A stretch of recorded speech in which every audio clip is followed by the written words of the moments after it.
Impact Family, impacting the world through healthy family. Shalom saudara-saudara, apa kabar? Saya harap saudara semua dalam keadaan baik dan siap mau merenungkan firman Tuhan.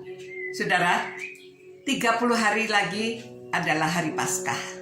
Ya, biasanya orang-orang mau mengingat hari Paskah itu karena penderitaan Tuhan Yesus. Jadi mereka mulai itu puasa. Ya, ada yang puasa makanan, ada yang puasa nggak makan coklat, ada yang puasa nggak main HP, ada yang puasa mengurangi makanan yang biasanya dia suka. Jadi mau ikut-ikut menderita sedikit lah, ya.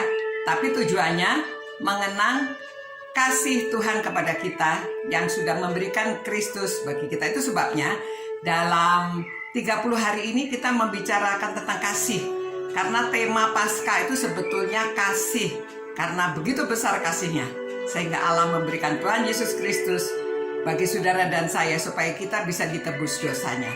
Saudara-saudara, kasih itu yang sudah kita bicarakan definisinya kasih. Yang di 1 Korintus 13. Sekarang kita beralih ke Roma 12 mengenai praktisnya kasih. Ya, jadi bagaimana prakteknya kasih? Karena Tuhan Yesus mengatakan bukan orang yang memanggil aku Tuhan, Tuhan itu yang memiliki kerajaan surga, yang bisa masuk ke kerajaan surga, tetapi orang yang menjalankan kehendakku. Nah, kehendak Tuhan adalah supaya saudara dan saya itu saling mengasihi.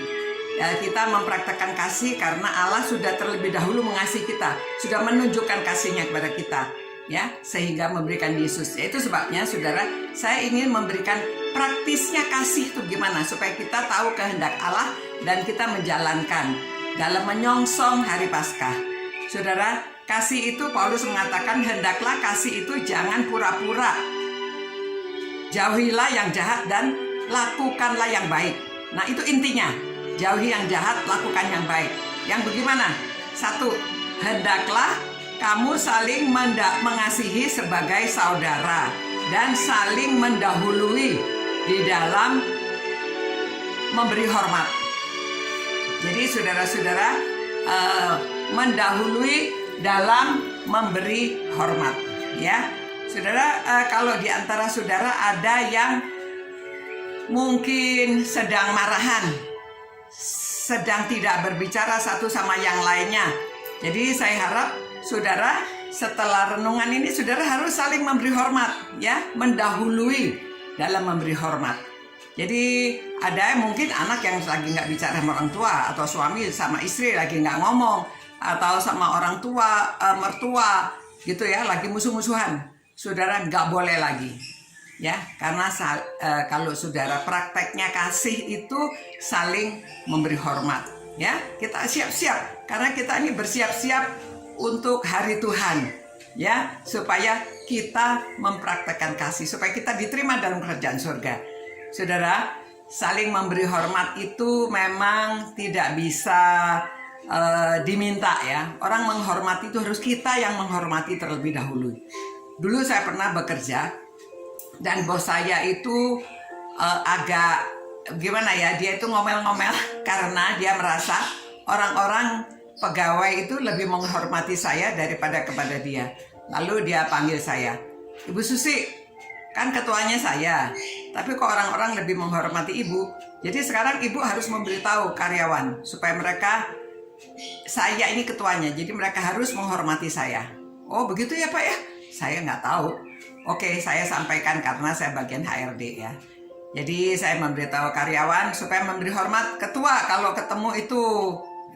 Akhirnya mereka kalau bertemu mulai hari berikutnya, ya, mereka bilang selamat pagi Pak, gitu. Lalu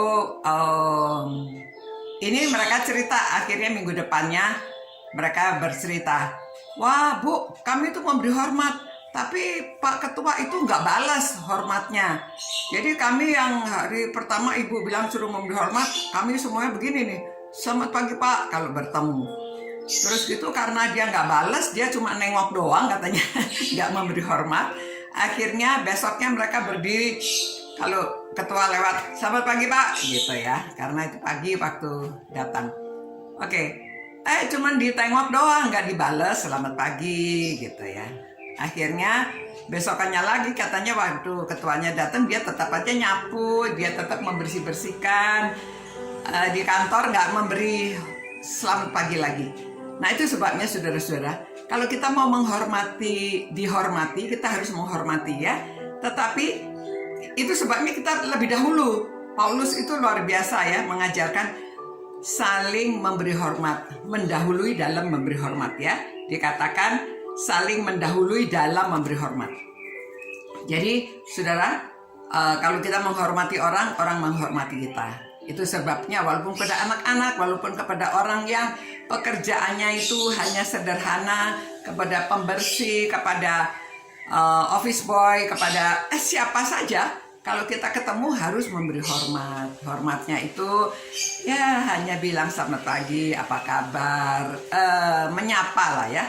Nah pada waktu Petrus dan Yohanes di depan bait Allah itu, waktu ada orang minta-minta itu, dia panggil dia. Ya, emas dan perak tidak ada padaku, dia ajak bicara.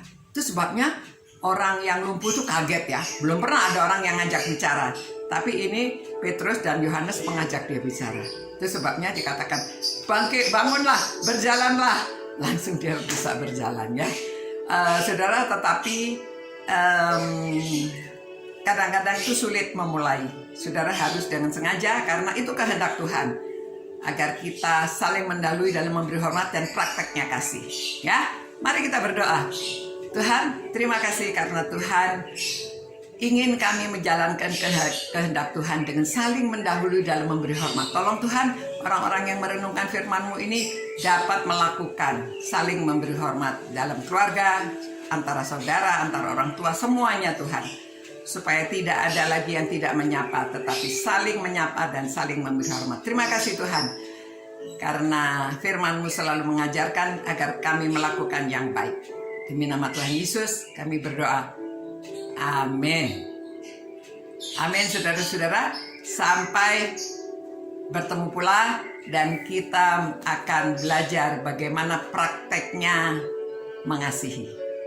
Selamat malam, selamat beristirahat. Ciao. Impact Family, impacting the world through healthy family.